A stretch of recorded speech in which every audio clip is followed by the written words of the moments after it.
Welcome to Behind the Page, the Eli Marks podcast, with your hosts, John Gaspard and me, Jim Cunningham. Hey, John, it's nice to see you. It's great to see you. Is it really, though? Is it great to see me? Yeah, it is. It is. The way lives are running, we only see each other on these Zoom calls, and you are missed. I hear your voice because you're recording books, so I hear that and edit that, but I don't really see you that often. Which is sad. We used to see each other all the time. We used to travel together. We used to be having dinner in hotels, strange places all around this world, and now it's down to this. But at least we have this. Yes. We'll always have Paris. So we didn't. We lost it. Then you had to come to Casablanca. Anyway, it's a great episode. We are in episode 605, season 6, episode 5. And today, the doctor is in the house. Yes, indeed he is. Not only is he the doctor, he's my doctor. I know. We're talking today with Dr. Raj Madhok, who you've known much longer than I have, although I've known him ever since we did Sunday Night Magic. He would show up to those, and he's a swell guy. He really is. Look forward to this interview and didn't realize that the interview was going to be part interview and part office visit. Raj, thanks so much for joining us. This is fantastic for me because not only are we friends, and I admire you as a fellow performer and magician, but you're also my doctor. So this is just terrific for me. Let's just start by having you talk a little bit about the earliest magic trick you learned and the moment you decided to move beyond sort of, let's say, simple curiosities to seriously studying magic. All right. Well, first of all, pleasure to be here, and thanks for the honor of inviting me, guys. We are friends, and I respect both you guys, what you've done for the magic community, both in Minneapolis and actually online. It's tremendous what you guys are doing. Oh, thank you. That's very kind. So going back to my origins, I guess first thing I remember was being quite young and being in India, visiting India as a child. And one of my uncles would actually smile broadly and then kind of wiggle his mouth and lips and stuff, and he'd smile again, and he had a tooth missing up front. Oh. And he would do it again, the tooth would reappear. I'm like, what is this? This guy had a disappearing tooth. That was kind of the first memory I have of actually seeing what I consider a real magic trick. How old were you at this point? Oh, I would have been probably 6 or 7. All right. Pretty young, enough to be impressed by it. After that, I think what happened was I always had an interest in mysteries, riddles, wordplay. So I went to the library and sort of consumed all the first books I could see about magic. Joseph Leeming was a real popular author of those types of books back then. Remember the old Detective Brown mysteries? Also had a bit of a magical style to me. In terms of magic, I remember seeing, I don't remember a particular magic trick. I do remember early on learning the 4 robbers card trick. Mm-hmm. The 4 jacks are inserted into the deck and rise and actually back to the top of the little detective type story. That was probably my first memory. In terms of when I got more serious, I would say probably in junior, maybe even grade school, junior high school, I realized I wanted to take it a little deeper and started borrowing books from friends because I really didn't have much access to books out in the library, and I kind of outgrew that. I remember a neighbor in my backyard had a book that was the combined hardbound copy of both Scarney's magic tricks and Scarney's card tricks in one large volume, which I'm still searching for a copy for myself. I borrowed that him for about a year. That was my Bible for a year. I probably worked through every single card trick and every magic trick and bored my friends and parents with it. And it just kind of grew from there. How old were you when you're saying junior high is when you sort of probably accelerated? younger when I saw the first real, what I consider magic books that were taught decent magic. And then for sure by junior high. And I remember in probably 9th grade, I was in the school library and I found this book, Amateur Magician's Handbook. It wasn't this copy, it was a hardcover copy. And I checked that out of the library for probably the duration of my high school years. I still wish I had that. I don't know where it is. I probably felt guilty and returned it the last day of my senior year. But that was really sort of, to me, cutting edge, taking the next step to really learning real sleight of hand, which was always my interest. Cards, coins, sleight of hand magic. I never was really entranced by stage magic. other than as probably people in my generation did, watching Doug Henning sort of bring that to the next level of sophistication on screen, watching his TV specials, and then obviously gradually David Copperfield. Well, those are on the national level. Were there any local folks, any magicians or mentalists who you looked upon as a mentor as you're in your formative years, and what lessons did you take away from them? And Raj, let me ask this question first. Did you grow up here in Minnesota, or where did you grow up? Well, that goes back to what John was asking. So when I was 2, my family left India. They moved to Seattle, Washington, where my parents did their postgraduate education. And then over the phone, literally without doing a site visit, my parents took a job in Minot, North Dakota. No. So I would have been a second grader. Oh, boy. So second grade through high school, I lived and went to school in Minot, North Dakota, in the middle of nowhere, upper Midwest, and no other real magicians there. Although luckily I did meet a fellow young magician a couple years junior to me who became a good friend. His name is Jeff Connor, and we had another mutual friend who was a DJ in town. His name was Dave Edel. And there were no real magic clubs back then, but the three of us created our own little club called the Mendelian Society. And I don't remember why we named it after Gregor Mendel, but we did.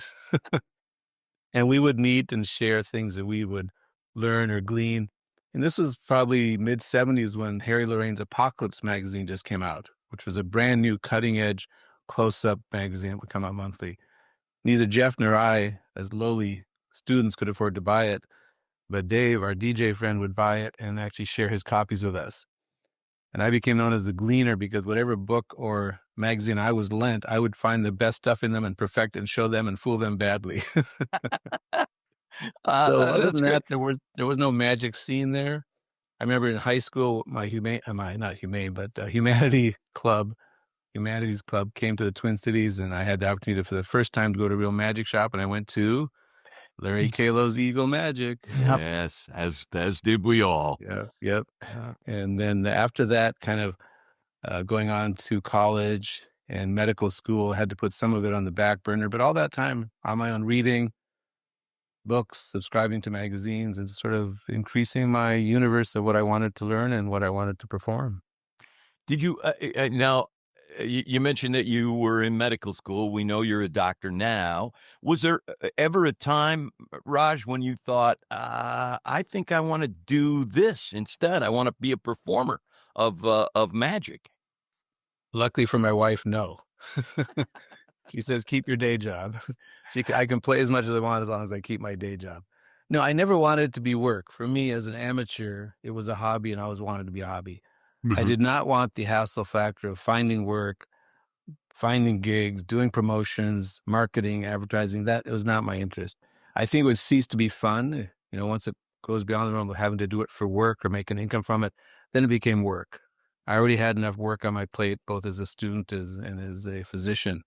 So I like to keep it that way. I do think some days that maybe as I ease into retirement, maybe I'd like to perform more, but not with the goal with drawing a big income, but more for my own fun and sort of maybe sharing all the stuff I've learned and I've been able to perform and developing a new set of skills on stage rather than just being a close-up magician. All right. Are there magicians or mentalists that served either, in real life or through books as mentors or inspiration during those formative years? You mentioned a couple of them, but Sure. Who are they, and what lessons did you learn and carry forward into the work that you do magically? So I think probably the real stepping stone to expanding my interest and repertoire and depth into magic was for the first time attending a national magic convention, sort of moving beyond the clubs, right? Because if you're in an environment where you have access to magic clubs like the Society of American Magicians or the International Brotherhood of Magicians, both valuable tools for young magicians and people with a hobby of magic. At some point, I kind of felt like I was ready to move beyond that and develop a new set of experiences and meet other magicians beyond my scope and my level of expertise. And so that was going to magicians conventions. The first one I went to was in Las Vegas. I was probably, maybe 25 then or so. And that kind of expanded my mind to the point where I met magicians who now continue to be friends, who I really respect. Some of those names on top of my list who are acquaintances or good friends who I find truly amazing and luckily I've become friends with are people like the creative genius that is Michael Weber, who also is a Oh, yeah. lawyer. People know that name. Chris Kenner, David Copperfield's producer, who had long before he was a David Copperfield, and still is an amazing close-up magician. Locally in the Minneapolis area, because when I came back from my training in Rochester back to Minneapolis, I was fortunate enough to meet Chuck Hickok. Yeah. You guys know Chuck is a local Mm-hmm. mentalist who developed a small group of friends. We used to call ourselves the Mind Psi, Yeah. as in mind's eye, but pronounced mind psi, PSI. And we would literally once a month send out a mailing to a handful of magicians who had a very strong and keen interest in mentalism. And we'd often start with a theme, like one month it might be, let's talk about book tests. Next month, let's talk about stuff with billets, different sort of props. And we really grew and expanded our knowledge base together. And Chuck went on to great success writing his books, Mentalism Incorporated, which are now sort of neoclassics for the mentalism world. And that group of friends has stayed as friends, but I think slowly that sort of dissolved as people moved on in their careers. That's how Another you and local, I met. I met yeah, you through that group. So exactly. That was a great Chuck little group. Chuck was and is a tremendous human Yep, being. yep. Yeah. He's a really nice guy. He's still Yeah. around. And then another person whose name you may know is a local magician who's now moved to the East Coast, Bob Fellows. Oh, yeah. So Bob Fellows had an interesting career. He started in the academics, religious studies, became a stage illusionist, then went to mentalism early on when there was no other mentalists except Kreskin and Max Maven. And he did mentalism to the point where he was on national TV shows like Donahue and some of those old shows that we all remember. And then eventually has now come back to magic again. And so Bob comes by locally about half the year. And so now I've got a small group of 3 to 5, 6 people we invite who are all kind of like-minded to get together for coffee every so often. But there's so many people who over my life have taught me things and continue to teach things. And I think the real strength is learning from people who are better than you, beyond your skill set. And it really just takes time to develop those friendships and connections. And that's why going to a national convention and continuing has helped expand that particular interest in just my skill set. Yeah, you talk about going to conventions, but for many years here in the Twin Cities, you threw your own convention, and it was a good one, Wizards It was a good Weekend. one, yeah. I Well, miss it terribly. yeah, I will correct you there, Jim. Wizards Weekend was actually not my brainchild. Wizards Weekend, I don't know, actually started the Wizards Weekend, but our friend Jerry Martin was very active in that, and that ran for probably 13 years. But after that had died down or sort of ceased to exist, in 2001, I started a new convention geared towards my interests of close-up and parlor rather than stage magic, called Close Up and in the Parlor. Yeah. And that very first one had our good friend, Eugene Berger. Yeah, Ding, ding, there ding, it ding, is. ding.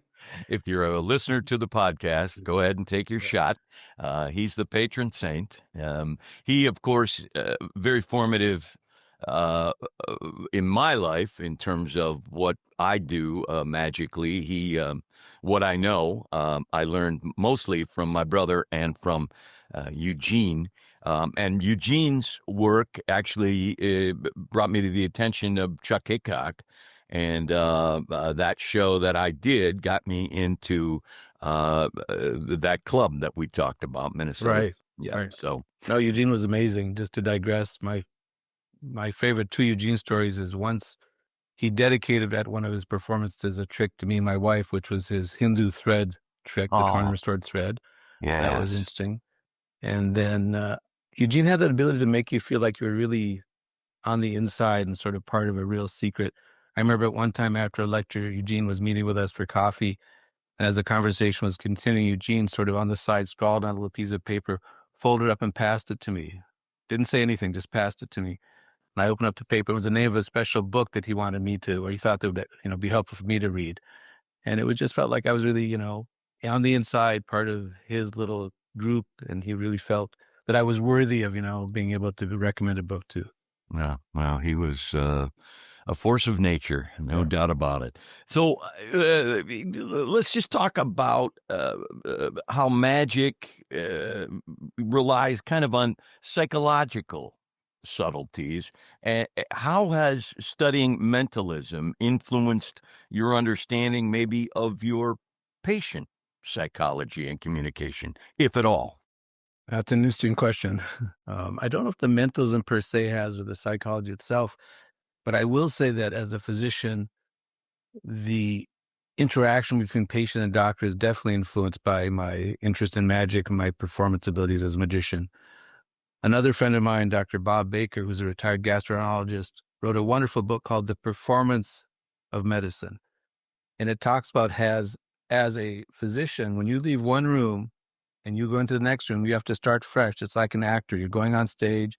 You have to present yourself in a certain way. There's an expectation that you're professional. You know what you're talking about. And I may have had a disastrous interaction with a previous patient who was either upset with me or a challenging patient, but I just have to stop, clear my mind, and then go into the next room and start over again. And much like a performer, that's what it's about, right? Whether you're doing impromptu close-up magic, if you're mind reading on stage or you're doing a stage illusion, you're sort of starting from a fresh slate every time you walk out on stage and start again. Rush, in your work as a doctor, have you ever explored you mentioned difficult patients.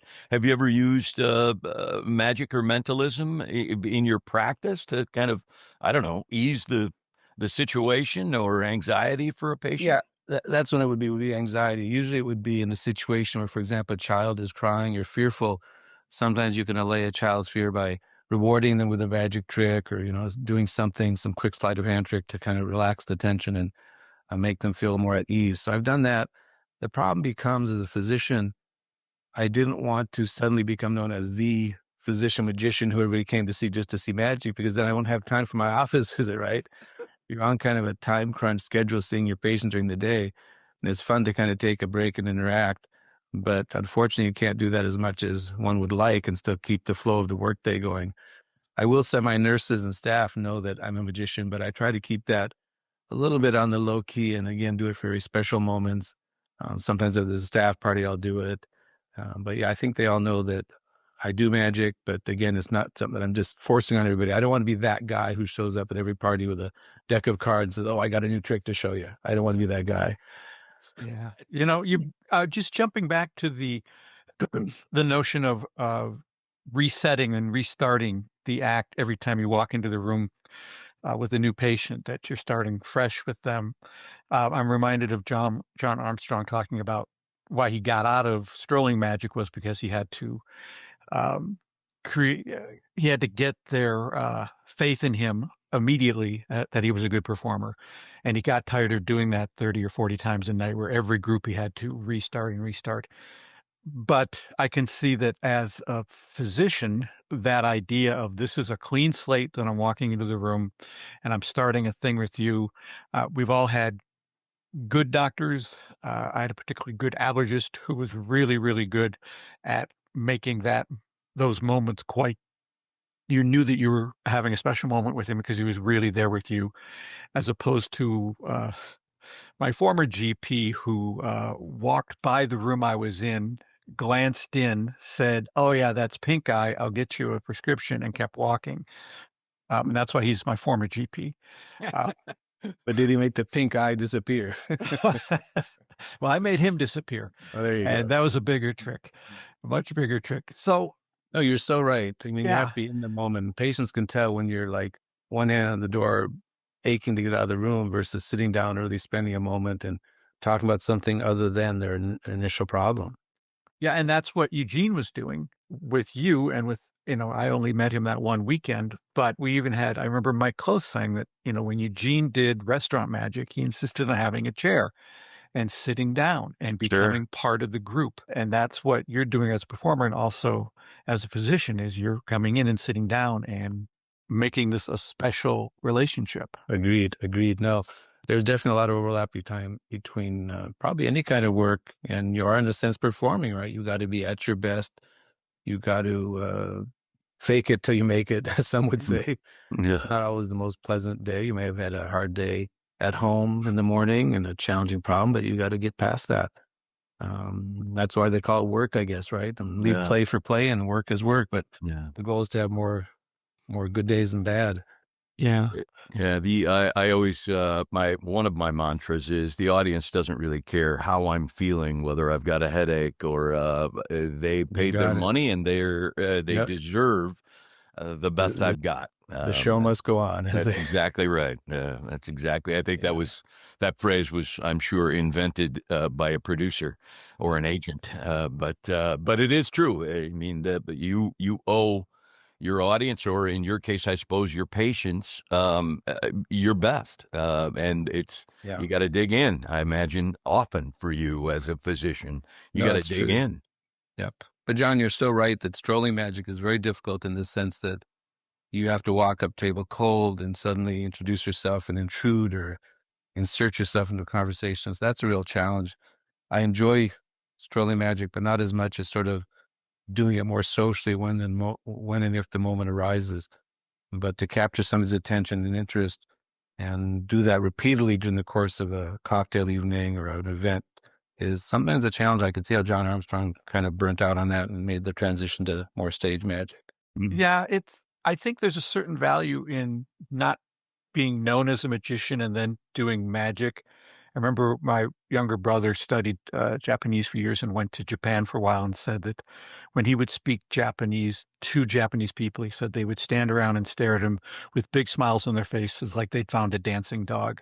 And and that's, if, you're known as the doctor and you're in a situation and all of a sudden you do a killer card trick, that's much more impressive than if you're known as a magician. I think Larry Wilmore, I think, has talked about that. The people don't know that, although he's a performer, they don't know he's a magician, and that his magic seems that much stronger just because it's so surprising they're doing it. And I imagine if you're at an event and someone says, hey, Raj, we did do something, and half the people there don't know you do anything outside of medicine, Right. it makes it that much more special. Yeah. No, so true. That element of surprise where you see something, whether it's a magic trick or some other hidden talent somebody has, is always much more entertaining than somebody forcing themselves upon you to say, hey, see what I can do, see what I can do. Yeah. Well, over the last 30 years, Raj, you've contributed numerous effects to magical journals worldwide. Are there any of your published routines that you're especially proud of? And what, in your opinion, makes it special in your eyes? There is. I can think of one that I would consider my favorite, magician fooler. People may know that term, which is a term we give to tricks that are so good or so impossible to figure out that we could fool magicians with it. And my passion is actually creating more stuff that's new and different that people have not seen before, that are not the same plot or same trick that people see over and over in magic. So I do have a trick that I'll let the readers search out, but it is published. And it is a trick that I do late night for magicians and never fails to fool, and in one sense is, to me, a stepping stone to getting entree into those inner circles of performers better than me, right? So I have a little card that says, here, I can, enter into your world too. And that's what I crave more than anything else. Is I'm not a huge performer that's wanting to perform all the time, but I love being able to talk to peers who respect me for what I can do and what I can create. I'll describe for you what happens in a nutshell. It's a trick done with playing cards, totally out of my hands, borrowed shuffle deck. And I emphasize all these different possible methods that could be used to perform what we call an impossible location, a card that's selected and then, discovered somehow. I don't touch the cards. They put the cards under the table, so I can't be using markings. They go through an elimination process and come up with one card they're only thinking of, right? They never take the card out of the deck. I never touch the cards. And then through another short process of elimination, I then find their card without touching the cards. They handle the cards the whole time. Wow. And I don't want to go into too much more detail without giving too much away, because I'd rather you see it and be surprised and shocked yourself when you see it. What's the But name of that effect, if we want to search it? the trick is called Spread the Mystery. Spread the mystery. And for me, it has spread the mystery in terms of helping me increase my level of performance with friends and stuff. And next time you and I meet, Jim, I will do it for you. And Yeah, that's right. We've got an appointment coming up, so I'll bring a deck of cards. But I'm happy to say that that particular trick and a handful of my other tricks are in a small booklet that I wrote for magicians that did quite well. And I was happy to see that some of my peers who I really respect gave it great reviews. And I'm actually toying now with maybe the next few years coming out with another compendium of maybe 5 to 10 of my own creations. What's the name of your book? The book is the original book, which is out of print, but can still be found in a PDF file through Vanishing Ink. Is called Mysteriouser and Mysteriouser. All right. I like Obviously a takeoff on Alice in Wonderland's terminology of Curiouser and Curiouser. Curiouser and Curiouser. Sure, sure. But yeah, that's something that people can get access to, but only if you really have a very serious interest in magic and want to be able to fool your brethren. Yes, I think I would. You have lectured for organizations like the Psychic Entertainers Association and at one of the biggest conventions, Magic Live. What's been your most memorable teaching moments at those conventions? I'll give you 2 brief stories. As you know, my last name is somewhat hard to pronounce. It's spelled Madhok, so it looks like Mad Hawk, but I've heard Mad Dog, Mad, all sorts of things. The correct pronunciation is Madhok. And so at Magic Live many years ago, Joshua J., who ran a column in the magazine called Talk About Tricks, had invited me to teach 1 or 2 of my tricks on stage. And the MC for that event, who was going to introduce each performer, was, again, one of our friends who I really respected, Mr. Max Maven. Oh, yeah. Well-known mentalist. God bless him. God bless him. So Max comes to me before going on stage and kind of puts his arm around me in a fatherly fashion and says to me, as he's about to introduce me, Raj, after all these years, how do you pronounce your last name? That's a pretty good Max Maven That's impression. pretty darn good. Yes. Yeah. And the listeners can't see it, but you also kind of physically became him for a second there. Yeah. It was a grayer version of him. And Very then nice. my other, I would say, accomplishment was at the Psychic Entertainers Association meeting, which is a group of mentalists, a small group of mentalists who have an annual convention called the Meeting of the Minds. At a conference in Hartford, maybe 8 to 10 years ago, I was asked to lecture on some of my material after the book had come out. And little did I know, the lecturer before me was one of the foremost creative mentalists in the world, who's unfortunately passed away, Mr. Ted Karmilovich, the inventor of another classic mentalism effect called the mother of all book tests.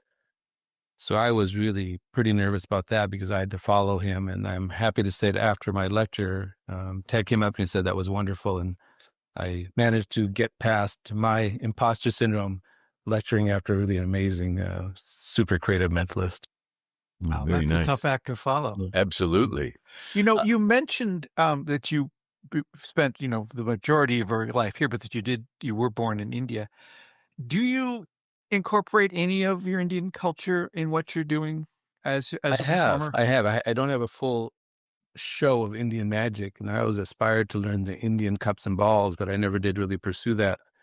But I have 2 or 3 effects that are Indian themed.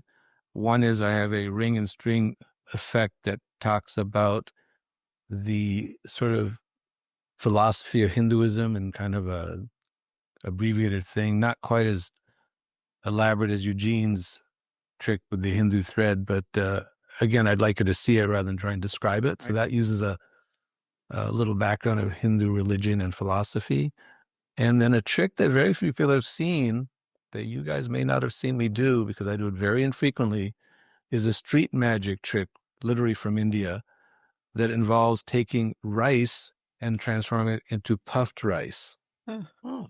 And what happens is you have 2 people hold a very large, let's say, black silk, about maybe 2 yards by 2 yards, enough to create kind of a little net, a black net, so to speak. And then you take a handful of regular rice, throw it onto that cloth, and then use it looks almost like a wicker dustpan. And it's actually used in India to separate the wheat from the chaff. As you toss the grain into the air, the chaff blows away in the wind. So they use this in villages. Well, in the street magic trick, as you toss the rice in the air, you literally see it become puffed rice. And so it was just a handful of rice at the end is like a big, couple bowlfuls of puffed rice. And that's something I've learned actually from a street magician in India. And not many people do it. I've only seen one other video of somebody doing it in the U.S. And I did it one night, late night at a magic convention. I believe Matt King saw it and a couple other people in a hotel room. I don't know if Jim, if you were there, but I don't think so. yeah, that's the other real Indian magic piece that I will do on occasion. But other than that, being more Western than Indian now, it's mostly traditional close-up magic. But I do like to put my own spin on things. I don't want it again to be a standard kind of presentation. I like to start with either a quote or a story or something that's not too involved, but something to capture your attention. One of my other close-up tricks that I do starts with the phrase, have you heard the phrase, two minds are better than one? Yes. Right then, that kind of opens a whole world of possibilities, but it's a very simple, impromptu thing I do with a business card. And I think just that way to kind of bring the people's attention to something different, put them in a certain mindset, wondering where this is going.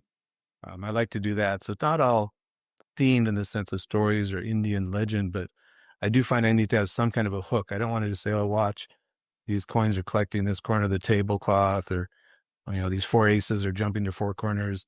I really like to have some, I don't want to say deep meaning behind it, but something of interest. Yeah, your handling of the Matrix is tremendous. I could watch it over and over and over again. It's just and that is not for those listeners who are not magicians. Matrix is a very difficult sleight of hand trick to master and accomplish. And in Raj's hands, it is pure magic. Oh, It's thank you, just Jim. it's just great. And you mentioned that you are creating your own magic and trying to put your own spin on things. How do you stay current then? I know how busy you are, but there are emerging trends in magic. How do you sort of stay on top of it? So, like anything else that you're passionate about, you keep reading, you keep studying. So, I subscribe to magazines, I read books. And since the post COVID time, I've now been fortunate enough to maintain friendships and communication with friends throughout the world with Zoom meetings. So, I have an every other Monday night Zoom meeting and a Thursday and a Friday Zoom meeting, which each has maybe 4 to 6 attendees, people whose names you'd probably recognize and maybe some you wouldn't. But we all kind of sit down and catch up on what's going on in the magic world and then sort of brainstorm ideas or share ideas. So that's been a real new thing that is probably the only good thing for me that came out of COVID. But yeah, I think attending conferences too, I think for somebody who really wants to get to the next level beyond reading and reading magazines at home, if you can get to the point where you meet people both nationally or internationally, your mindset will expand, your level of magic will expand because you see so many different styles of magic. People have different interests, different skill levels. But yeah, I think you have to devote time to it. So my wife might complain I spend too much time on it because it is a real passion. I would say easily 2, maybe 3 hours a day. When I'm home, my relaxation is to go for a walk with a podcast such as Eli Marks. Nice, very nice. Spend an Maybe a hour double with speed just to kind of there get we past go. the banter. Yeah. But no, you just got to be active and keep up with it. And I think that comes from loving the craft and loving and wanting to know more about it and studying it deeper and deeper, and then discussing it with friends who have the same passion. The point you're hitting on is similar to what you said early on, which is that you never wanted to turn magic into work. You already have a job and you don't need to make it a job. And I know that when I was working full time in writing, I didn't want to make that a job. I had a job. And now that I'm retired, I don't need another job. So I'm only doing things that I enjoy. Exactly.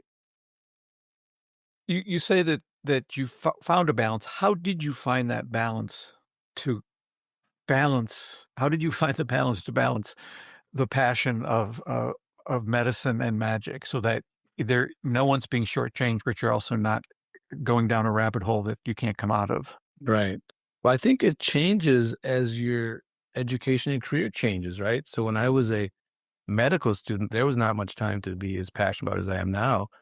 When I was at Mayo doing my residency, I did have time to really actually, for the first time, write up and publish a trick in Apocalypse, the first magazine that I was really subscribing to. But I think once I got into my career, I made a very important decision, which was When I had my regular job, I decided that I would finish my work at home, in the office, and not take my briefcase into the house. I'd rather stay late at work, get my work done. Now who carries a briefcase? That's on my iPhone, but I would leave the briefcase in the car. And then that way, when I came home, it was downtime, right? Mhm. I might have to do some continuing medical education here and there. But when I came home, I had to devote time to family. That came first when I had a child and growing up. But at that time, when she was young and would go to bed, then I had a couple hours of my own time to do my own thing.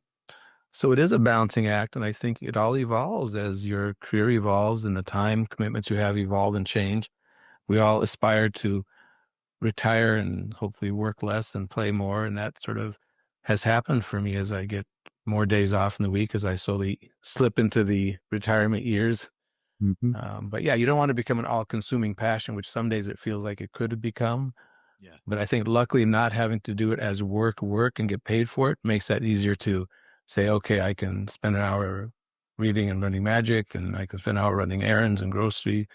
Then I can spend a couple hours at night socializing with our friends at a dinner event. So I think it's like anything else, you have to find that balance for yourself. The middle path, as the Buddha said.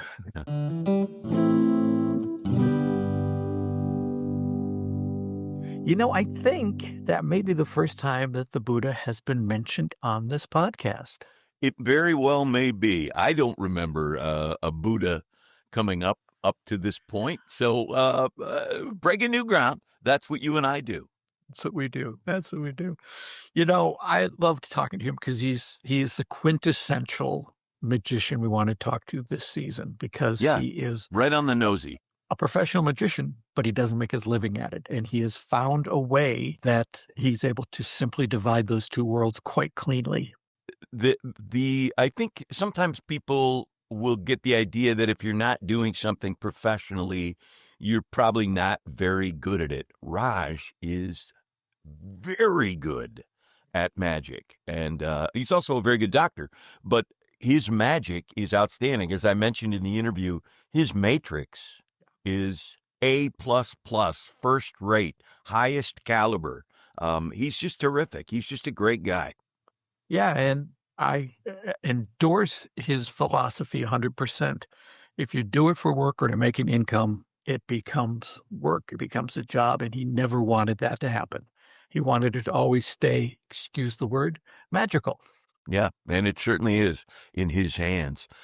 He's just a terrific human being, great doctor, great magician, and a great guest for this season because, as you say, he's exactly what we want to talk to. Somebody who is really good at magic but doesn't make a living from it and has never wanted to and never intends to. Good for him. Excellent for him. And he's just so smart. He said so many things. A couple jumped out that I wanted to just talk about. One is that there's real strength in learning from people who are better than you or beyond your skill set, that it really makes sense to put yourself into a group. The old saying, always be the least expensive house on your block because you'll be in a really good neighborhood then, I guess. Always be the as I've proven again and again, always be the least qualified in your group, and you'll learn a lot. I think I'm the least qualified, but I appreciate you, jumping into that hole where I live. Well, you know what? I've been down there before and I know the way out, so don't worry about it. Very nice. Very, very nice. Thank you. Thank you very much. He also, he's just, even though he is, into his grown-up years, well into them, he's still passionate about reading and learning and studying, and that also makes him a pro. He just never really stops trying to know more. That's probably also what makes him a pretty good doctor. Yeah, I would agree. He is a very good doctor. And if you get a chance to see him perform, take it because he's also a very good magician. Anyway, thank you so much, Raj, for joining us. It was long overdue, but you're perfect for season 6, and I'm glad we waited to slide you in. I love talking to you. And speaking of things that I love, Yeah. I was unprepared for that segue, but I'm with you now. I've caught up. Is this This is you. This is is this you, an my friend. odd? It's an This is odd you. This is episode, so it's me 605. first. Yeah, yeah, yeah, All right, yeah, I've yeah. got a good one. There's a series that I heard about and then promptly forgot about because I didn't write it down. If I don't make a note on something, it disappears in my advanced age. But I stumbled on it. And as I think I mentioned on this podcast, the Venn diagram of shows that my wife and I can enjoy together is finite. Mm-hmm. And we have to search for things that will hold both of our attentions and be a decent thing for the two of us to watch. Plenty of stuff that she watches, plenty of stuff that I watch, but finding that small window is difficult. And so I sold her on the idea of this series. And she went kind of, I don't know that this is for me, but we are both eating it up. And their episodes are only half an hour, so they go I'm very quickly. dying to hear what this is. It's got one of my new favorite actors in it, and one of my a Minnesota actor who I had really loved, almost a man crush on both of these guys, Glenn Powell and Steve Zahn, Ah, are in a television show called Chad Powers. Son, it's time to face it. Your football career is over. We're here on the grandest stage in American sports, Kirk. And for Russ Holiday, a chance to do something special. You were showboating and you blew the game. They can't get him. This is insane. Oh, my goodness. Georgia's picked the ball up. Georgia is going to win a championship. What was Holiday thinking? It's time for you to move on. There's just one problem, Dad. I'm not done with football. South Georgia's having open tryouts. I'm gonna do a Mrs. Doubtfire, but with football. I don't know. Have you heard of it? I have heard of it. I saw, just briefly looked at it and thought, oh, it's kind of sports related. Probably not up my alley. But you know what? Here's what I would say. It is sports related, but in the same way that Ted Lasso was sports related. Okay. It has, I mean, certainly football, college football is the backdrop, but in the same way that soccer was the backdrop to Ted Lasso. It's essentially, John, Ted Lasso meets Tootsie. Okay. That's the premise of this thing, and it's very well written, very well acted. We are both enjoying it because it's funny and delightful and well acted. Glenn Powell is terrific. Steve Zahn is terrific. There's a woman in it who I have never seen who is absolutely spot on in terms of my experience in the sports world. She is nailing her character. It's really quite good. You can find it on Hulu. And if you don't have Hulu, I think there's probably another way to watch it, although I found it on Hulu and I didn't look beyond that. But really highly recommend Chad Powers. The premise is he's a kind of an a-hole college quarterback who makes a bonehead move in the Rose Bowl that completely upends his life, and he can't quite get back on track. It's that bad. And his father is a makeup artist in Hollywood, and he is doing errands for his father and is going to deliver this face prosthetic to his movie set. And he hears about a college program that's looking for a quarterback, walk-on quarterback. Okay. And he applies the makeup and goes in to apply to try out to be the quarterback for this college program in Georgia. And actually, I'm not sure it's Georgia. It could be any state actually, but it's just very funny, and it's Glenn Powell is certainly going to be a household name. if he isn't already. And the Manning brothers, Eli and Peyton, are sort of the technical advisors on this thing, and they'll make a quick little appearance here or there. But it's based on something that Eli Manning did. And then they've expanded it into this television series, and it's really fun. I really think you'd enjoy it. I think Amy would enjoy it because it's very much like Ted Lasso, and it's very much like Tootsie, and I think you get a kick out of it. Well, you had me at Steve Zahn. There you go. He is a delight in everything I've ever seen him in, and he's a Minnesota guy. So how can you not get on board the Steve Zahn train? All right. So that's I love that. And I will check that out. I hope you folks do too. And while you're checking stuff out, mine is a podcast, which has been around for a couple of years. You and I, Jim, actually interviewed one of the co-hosts of it, Noah Diamond, over on the film podcast. I'll put a link to that because both he and you have played Groucho in theatrical settings. Right. But it's called the Marx Brothers Council Podcast.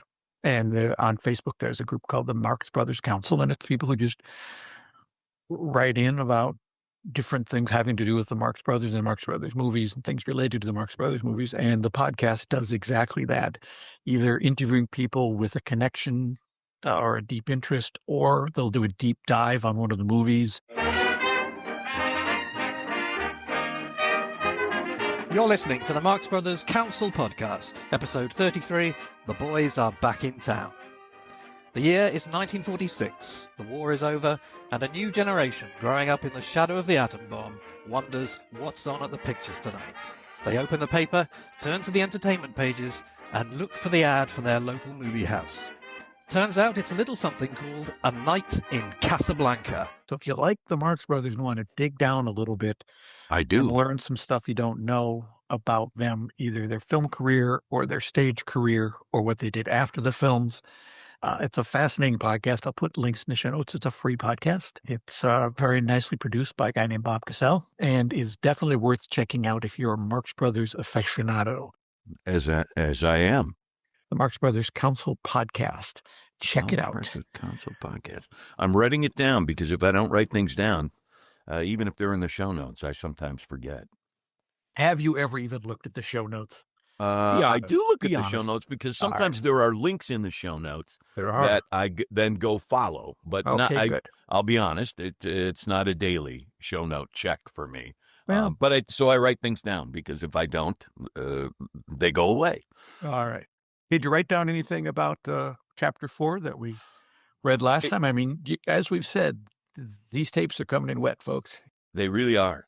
I'm enjoying this. Yeah, last time you had just read Chapter 4, and I'll just remind folks that was Mason Drexel had collapsed on stage. Dun, dun, dun. The EMTs have come in. The police are there. Eli's told them what he knows. He's about to leave when a policeman says, hang on. They had an anonymous phone call claiming that a magician named Eli Marx just murdered Mason Drexel.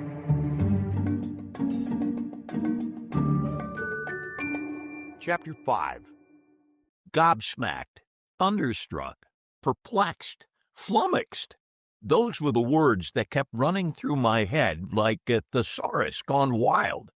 I sat in the front row in the now empty Palace of Mystery under the watchful and unwavering eye of my patrol officer pal. His intimidating stare was more than enough to induce a flood of guilty feelings, none of which were justified. He stood on the edge of the stage, looming over me like the giant in Jack and the Beanstalk. In this scenario, I was Jack, running away with the stolen goose, and the giant was patiently waiting to pounce and catch me red-handed. I knew, of course, that this analogy was completely ridiculous, because I was not guilty of nabbing anything, goose or otherwise.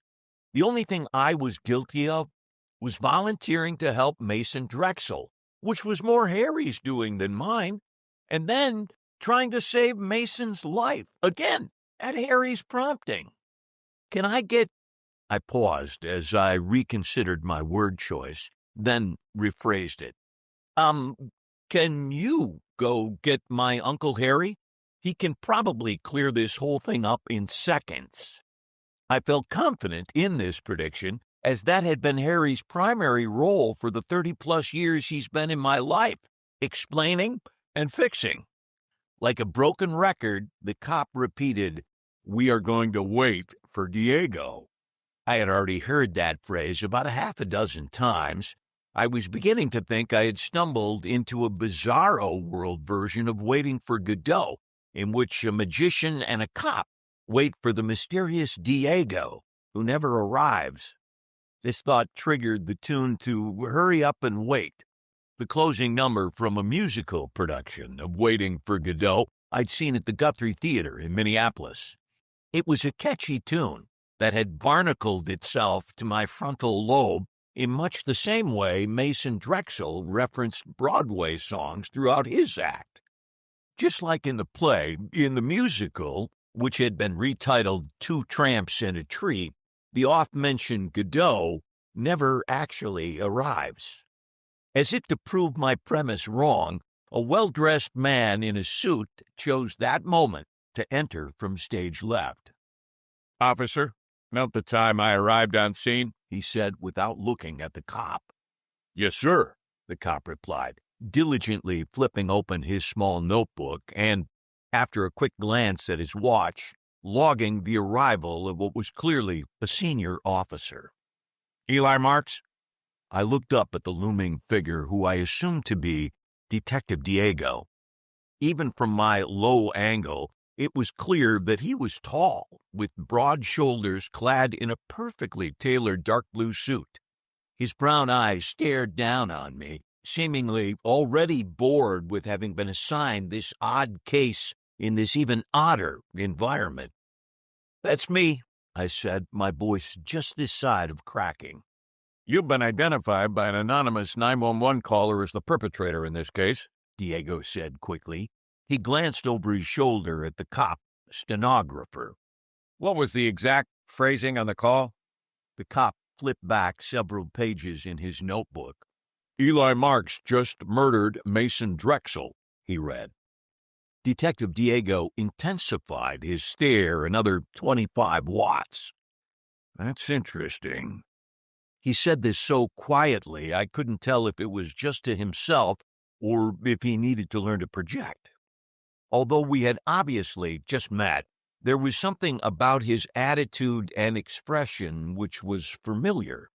And then I realized what it was. Back home in Minneapolis, my ex-wife is now married to a homicide detective who possesses his own cold attitude and mile-long stare that goes right through you. Diego's body language offered that same bearing, which was meant to intimidate. However, in this instance, I actually found it somewhat comforting. I felt I was on familiar ground. Without removing his gaze on me from his elevated position, he spoke again to the officer on his left. "When the forensic technicians are finished here, direct them to the secondary scene backstage, as well as into the dressing room." I opened my mouth to say, "What?" I felt like I had to say something, but in my head, I heard Harry's voice. "Buster, be comfortable with the silence. That's where the magic happens." I closed my mouth and sat very still. After an excruciating 10 seconds, Detective Diego suddenly said, "Mr. Marks, follow me." He marched down the stage steps and strode confidently to the showroom's rear exit. I got up and did what I was told. I followed him through the exit, the same doors I had used to enter the room. That seemed like a long time ago. Our two-person parade concluded several paces later at what is called the Palace Bar, which is conveniently located outside the Palace of Mystery. Magicians, they really know how to name things. "Have a seat," he said, gesturing to two stools toward the end of the bar. I settled in, but before either of us could say something, the eager bartender was in front of him. I knew his name was Woody, but that was all I knew, except that he was probably a magician. I mean, why else work one of the bars at the Magic Castle? "What can I get you to?" Woody asked. The question had been directed at both of us, But Detective Diego was clearly in charge of the situation, which covered everything, including drink orders. A couple of waters would be great, thanks. My mouth was as dry as rye toast. A few seconds later, refreshing and restorative water graced our space at the counter, while Woody's attention was pulled to the other side of the bar with new drink orders. I forced myself to sip the ice water slowly and embrace the silence as people and conversations buzzed around us. In my head, I had counted another 5 seconds before Detective Diego asked his first question. Well, it was more of a statement than a question, but I understood what he wanted. Mr. Marks, I know you've told several police officers what occurred tonight, but I would like to hear it from you in your own words. Tell me about the evening's events. I felt myself relax, just a smidge, and began to recount the evening's activities. Recognizing Detective Diego's strict, by-the-book manner, I kept my recap short and to the point, starting from when I was volunteered to go on stage. I had just reached the part where the EMTs pushed me aside to continue CPR and assess Mason's condition when Harry came up to us at the bar. He took the seat next to me. Here you are, Eli. You wouldn't believe what I've had to do. I'd love to hear about it, Harry, but I was just telling Detective Diego here about what I had to do. I made quick introductions. Mr. Marks, it's nice to meet you, Diego said. He dipped his head a fraction of an inch in acknowledgement so he didn't have to reach over me to shake Harry's hand. Carry on, Eli. Don't let me interrupt, Harry said. Besides, I've been talking nonstop. Can I have the rest of that? I'm parched. He pointed to my glass of water, which was half full. Or was it half empty? Now hardly seemed the time to delve into that argument. I pushed the glass over to him. Well, Detective Diego, I continued, that's about it. I went on stage to help with a trick. Mason collapsed. I performed CPR, but he still died. Diego nodded slowly, and then he asked his first real question. So, what happened before you went on stage? Not a lot, I said, as I thought back on Mason Drexel's act. Before I went up, he did an astounding trick for a cute couple. Did they volunteer, as you had done? No, he picked them out of the audience. Before that, he opened the show with a brief monologue about how this would be his final show. And before that, there was another magician, Bill, who did a few short, funny bits as the MC before he introduced Mason. Again, not much. Pretty normal stuff. Right, Harry? I turned to Harry to back up my account, but he was shaking his head. On the contrary, the show was far from normal, Harry said sharply. What about the bombshell Mason dropped on stage? This immediately piqued Detective Diego's interest. What bombshell? Well, yes, that, I agreed. I should say so, Harry said, returning to the glass for another long sip of water. Harry, in my defense, after you left with Ollie, there was a different bombshell that got dropped on stage. Someone told the police that I murdered Mason. What? That's just crazy. I know that, and you know that, but they don't know that, I said, tilting my head subtly toward Detective Diego. So I was just recounting my actions on stage with Mason to help prove my innocence. Mr. Marks, Detective Diego said suddenly. Harry and I spoke in unison. Yes? Yes? Forgive the informalities. Diego turned to focus his attention solely on me. Eli, what is this bombshell you mentioned? I did my best to recount Mason Drexel's speech about how this was going to be his final show and how, at its conclusion, he planned to burn all his magic secrets. Harry filled in a few gaps to paint the full picture for the detective. Diego leaned back as he considered what we'd told him. I don't understand. Does burning a few papers really constitute a bombshell? I was searching for the words to explain the importance of such an act within the magic community, but as usual, Harry figured out a better way to explain it to a layperson. Detective, do you follow baseball? Harry asked. I had no idea where this was headed, but I leaned back so Diego and Harry could look at each other face to face. The detective's eyebrows pinched together for a brief moment. Yes, but why? Do you remember Fernando Valenzuela? El Toro? Diego's face brightened with a genuine smile. Yes. Fernando Valenzuela played for 6 Major League Baseball teams. He signed with the Dodgers and debuted in 1980. Exactly, Harry agreed. He played against the Minnesota Twins twice, and I was at one of those games. Fernando Mania was still in full swing. He was a great player, and when he announced his retirement after 17 years, it was a sad day in history. That's right, it was. He was the only player to win both the Cy Young and Rookie of the Year in the same season, Diego said, his face still beaming. And that's my point, Harry said. Mason is to magic as Fernando is to baseball. He's our star. Our GOAT, I added.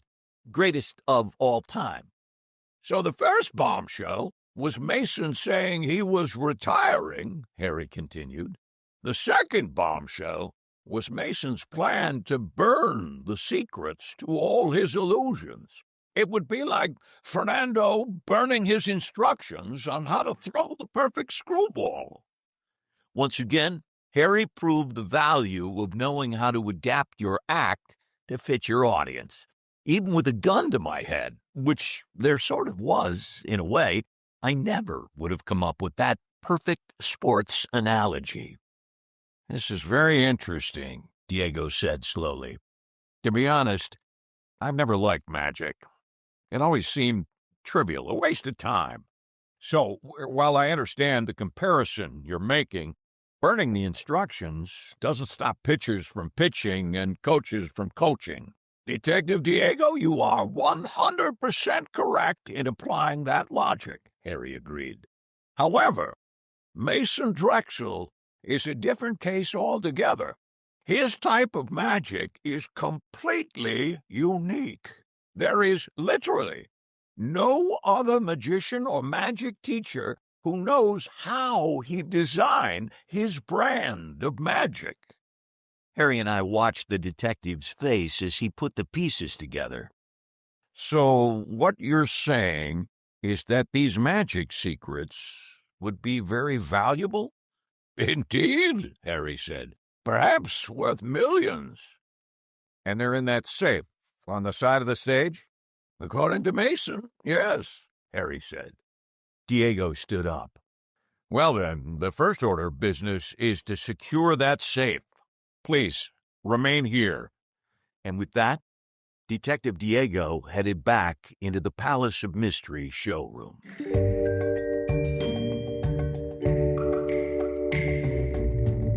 You fooled me. You fooled me in this chapter. How did I fool you?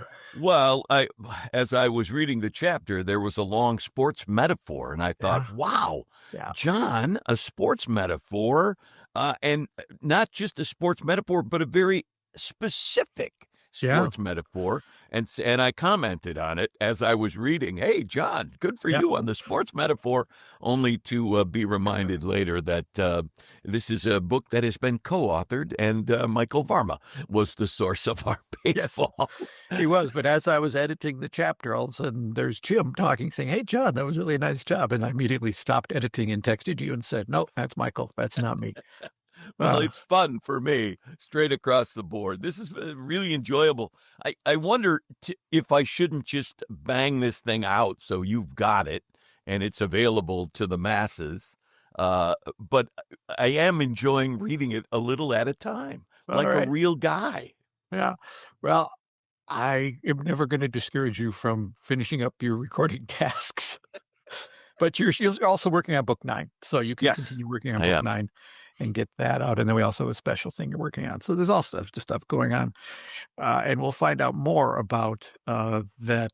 There's no more baseball analogies in the next chapter, if I remember, but we'll find out more about that safe and the secrets and where Eli stands in regard to being a suspect in this murder. That'll be in chapter 6 next time. We're also going to have another, speaking of Michael Varma, another Michael Varma interview. This time he chats with Steve Barnes and David Doyle about the Magic Castles Junior Society, and it is a deep dive, and it's fascinating. I had no idea how that organization operated and how long it's been around.